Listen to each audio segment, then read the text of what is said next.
I'm joined now by Democratic Senator Bob Menendez of New Jersey. He's the chairman of the Senate Foreign Relations Committee. Senator, I do want to ask you about the situation with Russia and Ukraine in just a moment. But first, what was your reaction when you saw what Mike Pence had to say? Well, I applaud former Vice President Pence for saying what is the truth. He had no right, no power whatsoever to not certify the election as per the will of the American people and the votes that were cast through the electors. That's plain and simple. And it just goes to show how dangerous Trump was and is today, because you can only imagine if he runs again, what he will claim about whatever the results are of that election.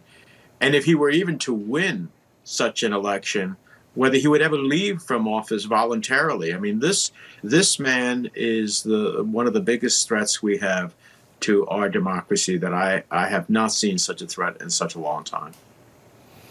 And why do you think none of your Republican colleagues are publicly backing up Mike Pence? We're just not really hearing any of that one day after he made these comments. You know, the Republican Party that I have spent most of my public career working with, which was fiscally responsible, socially moderate, is not the party of today. That's not the Republican Party today. This is the party of Trump. And they are, I believe that they are fearful at the end of the day of the ability that he might have in a primary context to affect their elections, because no rational person could ever take the position that, in fact, Mike Pence had the power to not certify the election, or, as the Republican National Committee just put out, that the events of January 6th were somehow peaceful protests. I mean, it is beyond, even in Washington context, beyond the wildest possibilities of a major national political party taking the positions it's taking and having its members acquiesce. And let's talk about Ukraine and Russia. Some of the first U.S. troops have arrived in Poland to reinforce NATO. This, as we learn about an apparent Russian plan to depict a staged attack intended to justify an invasion of Ukraine. This is not what de-escalation looks like, I suppose. Has anything changed in your stance in recent days about how you see this being resolved? Should there be this kind of buildup that we're seeing? Might that potentially provoke things in the direction of conflict? Jim, there's only one aggressor here, and that's Vladimir Putin. There is no other aggressor. Ukraine did nothing to have 150,000 forces lined up along its border to send, strategic bombers into Belarus that can carry a nuclear weapon. To go ahead and have cyber attacks upon the Ukrainian government, to have efforts to undermine the Ukrainian government and have, in essence, an internal coup.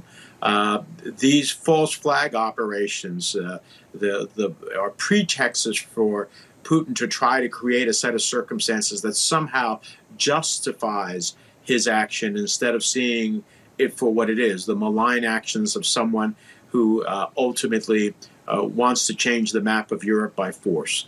And that's what we cannot have. Nothing that we are going to do, whether it be on the mother of all sanctions, whether it be on sending troops to bolster our NATO allies in the region, that's not going to be provoking Putin. Putin will make the decision based on what he wants to accomplish. And either he will find a pathway off conflict and towards maybe some of the security concerns that he wants and potential guarantees to a diplomatic process, or he will ultimately have a devastating economy as a result of his actions and a lot of Russia's sons sent back dead to Russia. That's his choice before us. But Senator, just to follow up on that, just to make sure I'm crystal clear on this, you do believe what the administration has been saying in terms of Russia potentially planning or maybe planning to stage some sort of false flag operation in order to justify an attack on Ukraine. You do put stock into that intelligence, that information coming from the administration. Absolutely.